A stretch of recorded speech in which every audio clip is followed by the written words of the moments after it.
Hello friends, welcome back to our channel. As we all are aware, the government has brought many recent changes in GST. It is important for us to be updated with all those changes. So here in this video, we have brought the recent changes for you. In this video, we will be covering 4 topics which are new functionality in Form GSTR 2A, new Form GSTR 2B, provision for Aadhaar authentication in GST registration, and some features which has been enabled on GST portal. Let's start with the first topic. As we are aware, GSTR 2A is a statement generated on the basis information provided by the supplier in their return, that is GSTR 1, GSTR 6 and GSTR 5. Taxpayers are required to reconcile their books with GSTR 2A, and on the basis of this reconciliation, they take input tax credit in Form GSTR 3B. RCM and import data were not available in Form GSTR 2A, but recently 2 new tables has been inserted in Form GSTR 2A.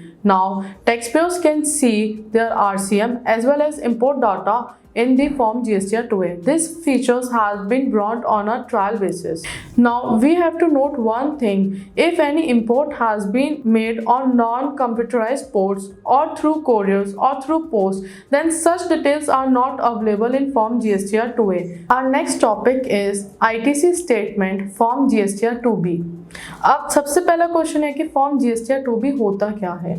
Form GSTR 2B is a auto drafted ITC statement which has been prepared for every recipient based on their respective returns such as GSTR 1, GSTR 5, GSTR 6. Now next question is कि form GSTR 2B आया क्यों है? A similar form GSTR 2A was already implemented.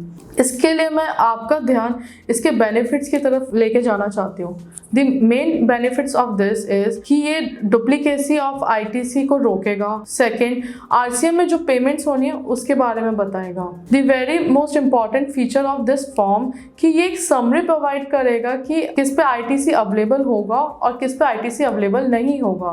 In our last video which has been presented by CS Sanchit Arora, he has covered this topic in detail. So I request you all, if you want to see this topic in detail, kindly follow the link mentioned in the description box. Our next topic is provision for Aadhaar authentication in GST registration. CBIC with notification number 62 dated 20th August 2020 has brought a new feature to the taxpayers to opt for the Aadhaar authentication while filing their GST registration. It will be implemented from 21st August 2020. Now, the biggest question is this Aadhaar authentication mandatory for all taxpayers? So, the answer would be no. It is up to the taxpayers that he opt for Aadhaar authentication or he opts out for Aadhaar authentication. Let's discuss what happens if he opts for Aadhaar authentication. In such scenario, he is required to file GST registration application as he used to do till date. Once the application is successfully filed, then a validation link will be shared on taxpayer's mobile number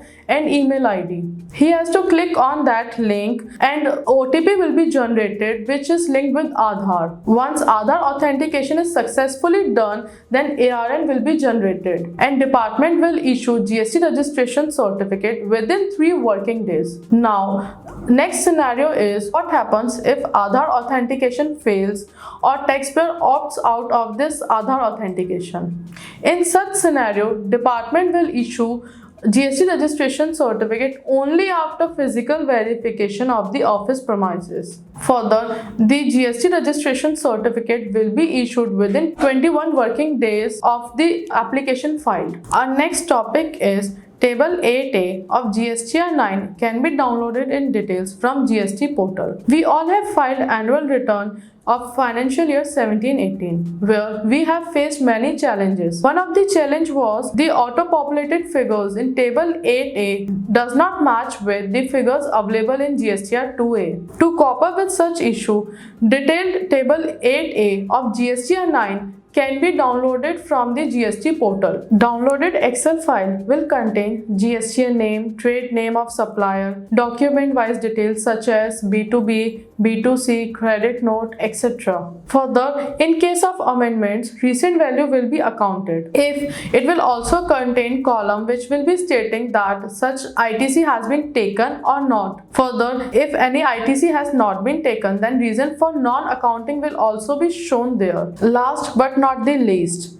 our topic is clubbing of refund enabled by the GSTN. This is most awaited change which every taxpayer was waiting. GSTN portal with reference to circular number 135 dated 31st March 2020 has allowed taxpayers to file refund application across different financial year in a single refund application. This features has helped the taxpayers very much. One of the example is merchant exporters. In case of merchant exporters, the merchant exporters purchased in one financial year whereas their sale was made in another financial year. Due to this, their ITC was blocked and they were unable to file the refund application. This resulted in blockage of their working capital. But now, due to this new feature, they can file refund application and claim refund from the government. Apart from merchant exporters, other taxpayers has also been benefited from this feature.